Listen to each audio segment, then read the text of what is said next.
సంవత్సరాల తరబడి ఎన్ని మందులు వాడినా మీ మోకాల నొప్పులు తగ్గట్లేదా? ప్రాణ పెయిన్ క్లినిక్ లో అత్యాధునిక చికిత్స. ఇంకొంచెం దాని గురించి అంటే ఆ కేసు గురించి తెలుసుకునే ప్రయత్నంలో ఈరోజు నేను ఇక్కడ ఆ డాక్టర్కి ఎవరిపైన అయితే ఈ అఘాయిత్యం జరిగిందో ఆ డాక్టర్ ఇంటి దగ్గరకు వచ్చిన, నేను అభయ ఇంటి దగ్గరకు వచ్చిన.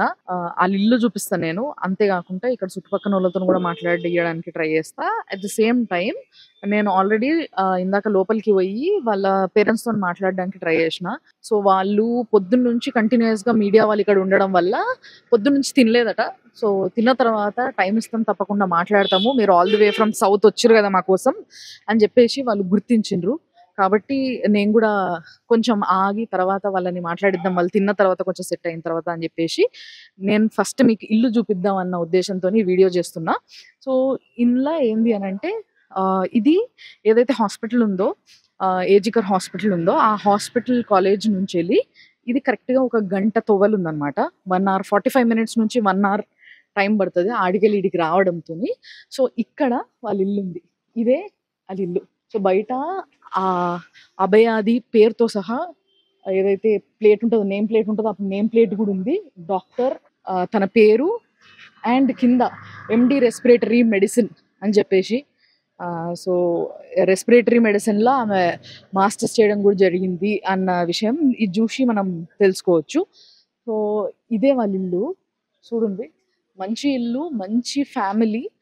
చూస్తే కూడా అర్థమవుతుంది మనకంటే ఇల్లు చూడంగానే మనం కొన్ని చెప్పొచ్చు, లైక్ ఎట్లా అంటే వీళ్ళు ఉండే వాతావరణం ఎలాంటిది, ఇల్లు ఎలాంటిది. సో మంచి middle class well settled family ఎట్లయితే ఉంటుందో, హైయర్ మిడిల్ క్లాస్ ఫ్యామిలీ, అలాంటి ఫ్యామిలీ. ఇందాక వాళ్ళ ఆంటీ, తల్లి, తండ్రి వీళ్ళందరూ గుర్తుని కూడా నేను పర్సనల్గా మాట్లాడడం జరిగినప్పుడు చాలా చాలా నారాజులా, చాలా చాలా బాధలా, అసలు ఇంతమంది ఇంటికి వచ్చి మాట్లాడుతుంటే ఏం మాట్లాడాలనో అర్థం కాని పరిస్థితిలా, అయోమయంలా. అంటే ఒక కూతుర్ని కోల్పోయిన తల్లి తండ్రి యొక్క బాధ ఎంత ఘోరమో, ఎంత గోసనో మనందరికీ తెలిసిందే. సో ఆ బాధ కళ్ళ నిండా, ముఖం నిండా కనిపించింది. చాలా బాధ అనిపించింది వాళ్ళని చూస్తే.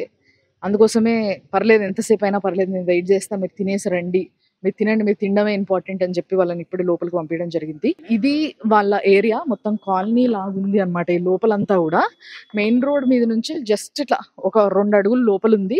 ఇక్కడ కూడా పోలీసులు కాపలాలు ఉన్నారు, 2 పోలీసులు షిఫ్ట్లు ఉన్నారు. ఇప్పుడే 2 పోలీసులు షిఫ్ట్ మారి ఇంకో 2 పోలీసులు వచ్చి ఇక్కడ డ్యూటీ చేయడం జరుగుతుంది. మీడియా వాళ్ళు కూడా మేము వచ్చినప్పుడు ఒక 4-5 ఉన్నారు.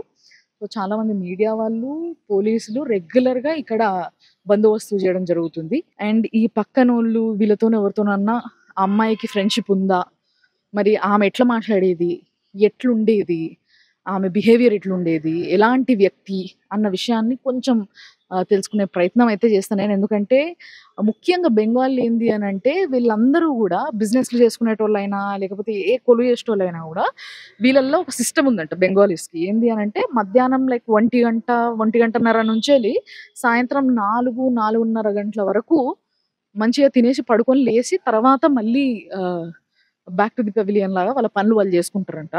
సో ఈ టైం వాళ్ళకి అందరికి రెస్టింగ్ టైం అనమాట. అందుకోసమే అసలు ఎవ్వరు బయట కనబడతలేరు. ఇక్కడ ఇంకొక విషయం ఏంది అని అంటే అమ్మాయిని డాక్టర్ని చదివించనీకి తల్లిదండ్రులు ఎంత కష్టపడతారో మాటలలో చెప్పాల్సిన విషయమే కాదు, మనందరికీ తెలుసు, రైట్? నిజంగా చెప్పాలంటే ఇప్పుడు చూడండి, తారా డ్రెస్సెస్ అని చెప్పి ఇక్కడ బోర్డు ఉంది, అది ఎవరిదో ఆ పేరు కూడా ఉంది. సో ఆ పేరు చూస్తే కూడా వాళ్ళ నాన్నది, పేరు చెప్పడానికి లేదు కాబట్టి అఫీషియల్లీ నేను చెప్తలేను. అక్కడ వాళ్ళ నాన్న పేరు ఉంది, అది వాళ్ళ నాన్న పేరే అని చెప్పడానికి నా దగ్గర ఉన్న ఆధారం ఏంటంటే ఇంటి పేరు సేమ్ ఉంది, వాళ్ళ ఇంటి పైన ఆ బోర్డు అతికేసి ఉంది. అంతేకాకుండా ముందు ఒక మడి ఉంది వీళ్ళకి, అంటే ఒక షాప్ ఉంది. ఈ షాపు డ్రెస్సెస్, తారా డ్రెస్సెస్ అనే షాప్ అనమాట. సో ఈ షాపు నడుపుకుంటా పిల్లని చదివించి ఒక గొప్ప డాక్టర్ అయితే చూసి సంతోషపడాలనుకున్న తల్లిదండ్రులకి ఆ పిల్ల కష్టపడి 31 ఏళ్ళ వరకు, అంటే she is 31 years old, 31 years old వరకు ఇంటర్ చదివి తర్వాత ఎంబీబీఎస్ తీసుకొని ఎంబీబీఎస్ 5 years చేసి దాని తర్వాత దాంట్లో పీజీ చేసి ఇవన్నీ చేసి ఇప్పుడు ట్రైనీగా ఒక ట్రైనీ డాక్టర్‌గా అక్కడ ఆ హాస్పిటల్‌లో వర్క్ చేస్తున్న సమయంలో అంటే ఇంకొక సంవత్సరం, 2 సంవత్సరాలు అంటే ఇంకో సెమిస్టర్‌లా ఇంకొక 6 నెలల్లో ఆమె ఏదైతే ట్రైనీ ఉందో, ఆ ట్రైనీ పని అయిపోయి వేరే దగ్గర జాబ్ ఎత్తుకొని ఎళ్ళిపోయే పిల్ల. అలాంటి పిల్ల పైన అఘాయిత్యం జరిగితే తల్లిదండ్రుల కలలు, వాళ్ళ యొక్క బాధ, వాళ్ళ గోస అసలు చెప్పవసమైతే లేదు. ఒకసారి ఆలోచించండి. ఎంత దారుణంగా ఆమెని ఎంత బ్రూటల్‌గా ఇది జేయడం జరిగిందనేది. కాబట్టి చాలా చాలా బాధ అనిపించింది చూస్తే గూడా. సో, వాళ్ళతో మాట్లాడినది వాళ్ళ పేరెంట్స్‌తోని గాని, వాళ్ళ ఆంటీతోని గాని మాట్లాడిన వీడియోని నేను ఇంకొక దాంట్లో మళ్ళా అంటే నెక్స్ట్ అప్‌లోడ్ జేయడం జరుగుతది. సో, ఇట్లా ఎక్స్‌క్లూజివ్‌గా మన కోసం అంటే మన తెలుగోళ్ళ కోసం నేను మన సుమన్ టీవీ చేసిన ప్రయత్నంలో భాగంగా ఇక్కడి వరకు నన్ను పంపి మీకు ఎప్పటికప్పుడు ఇన్ఫర్మేషన్ ఎక్స్‌క్లూజివ్‌గా ఇవ్వడానికే నేను కోల్కతాకొచ్చిన.